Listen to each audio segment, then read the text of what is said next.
His groundbreaking style of fishing with the spin reel mounted atop the rod catapulted him to legendary status. I'll fish my own way. At that amphitheater show, that's when I truly recognized that Real Rebel had become a true celebrity.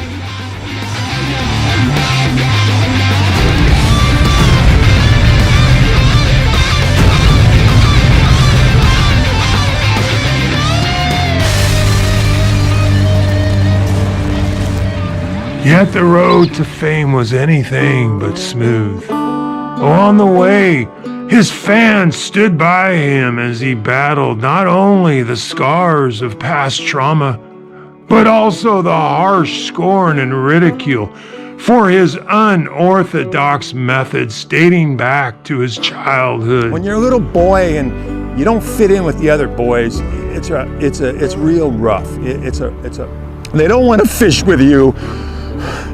They think there's something odd about you.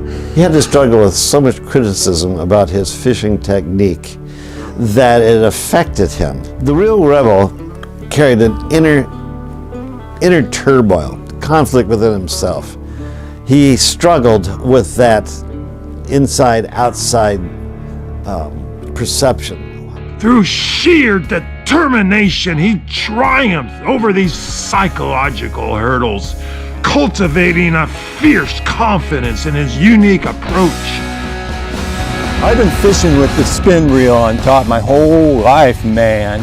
Even though everyone tells me I'm supposed to fish with it on the bottom. Yeah, right. I'm gonna make it harder for myself. I told my brother Jake, I said, you know, we need to validate this guy. We need to hire a scientist. Experimentation did validate what the Real Rebel was telling us and what he believed.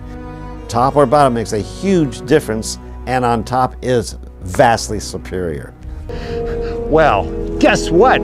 Former friends and others who felt compelled to tell me not to fish with a reel on the top, your day of reckoning is here, because I have been vindicated.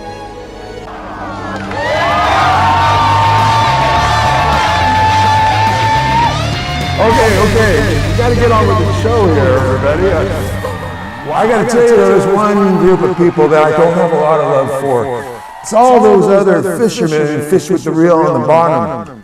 Tell me I'm not supposed to fish with the reel on top. As his fame soared to unimaginable heights, so did the arrogance and self-righteousness that came with it. The very techniques that once defined his greatness became the measure by which he judged all others. My staff started complaining about the Real Rebel, and they felt that it kind of went to the Real Rebel's head, all this fame. I've seen this happen over and over again, all right? When the talent becomes a celebrity, they think it's all them that has created the celebrity aspect of them. No, it's not, dude. It was the team behind you, man. If you didn't have me editing the shows into what they are, you would be no celebrity, Real Rebel. So there we were back filming, and everything was going great. He was demonstrating how he casts, and from out of nowhere, this guy comes walking by, this other fisherman. Of course, was wearing the waders as he walked by, and he looked over at the Real Rebel and he laughed and he says, "You're fishing the reel the wrong way with it on top." Well, that was it. That triggered the Real Rebel. He snapped. Don't you know who I am, man? I'm the Real Rebel. I always fish with a reel on the top. At least I don't need waders, man, when I fish. Oh, it's too cold, so I have to wear waders. Then the Real Rebel looked at me and he said, "Steve-O, we're changing this up. We're not doing the script that you wrote about the Real Rebel. I'm gonna take it about how I don't wear waders."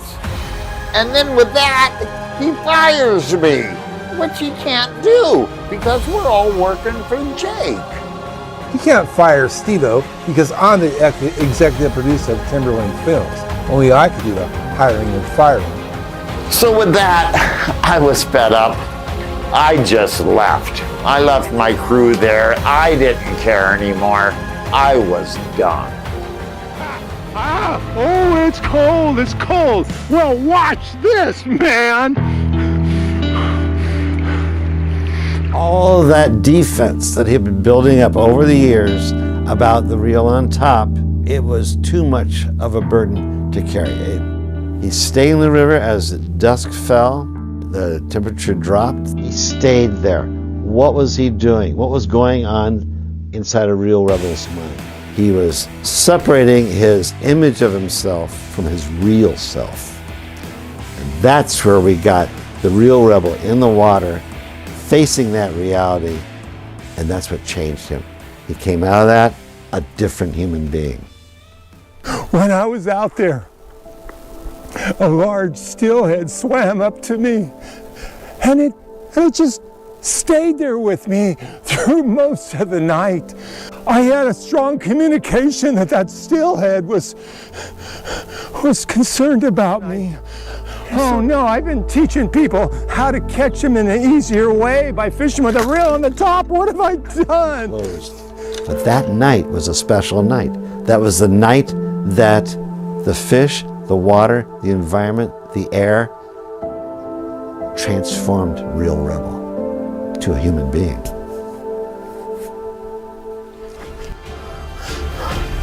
I hereby renounce fishing! I renounce fishing!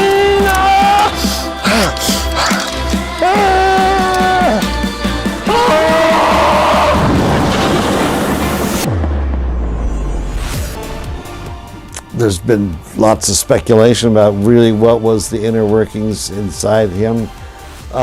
Basically, it can be put into the moment when he actually comes to see his reflection between his image and his real self.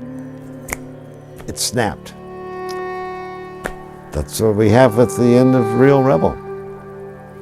Sad, actually, because there's a true spirit of helpfulness, and what he wanted to do was share an idea that he thought was valuable to other people. You know, you don't find that with people every day. That's a real, true maverick, real rebel.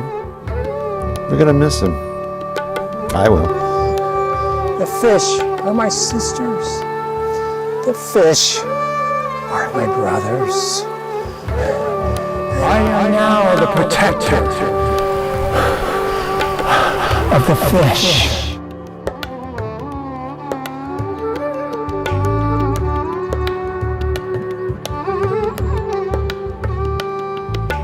And that was the last that was ever seen or heard of the Real Rebel.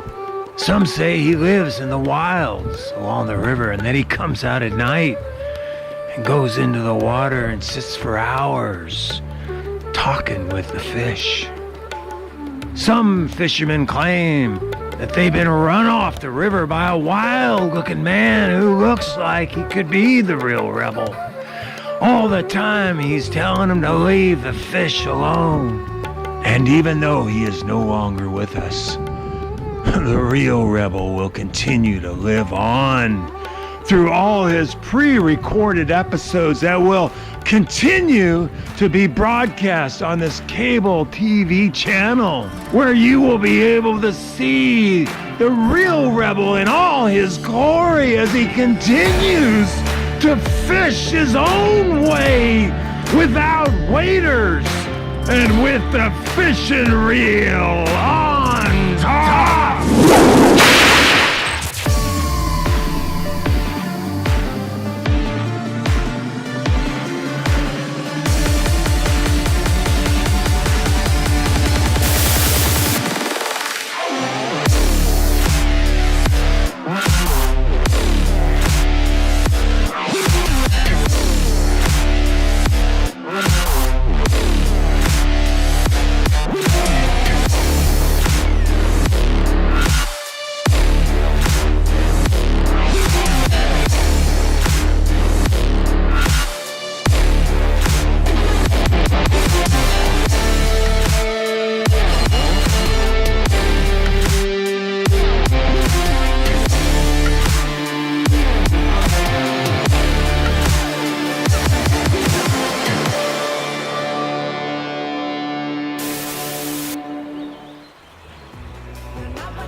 And if you're listening, Real Rebel, don't be afraid to contact. Come back to your family at Timberlane Films and come to the campfires and just be part of our family. We really miss you. We all love you. And if you're out pestering fishermen by throwing rocks in the water, you need to stop that and just come to the real life. Come up to the ranch and we'll have fun, just like the good old days.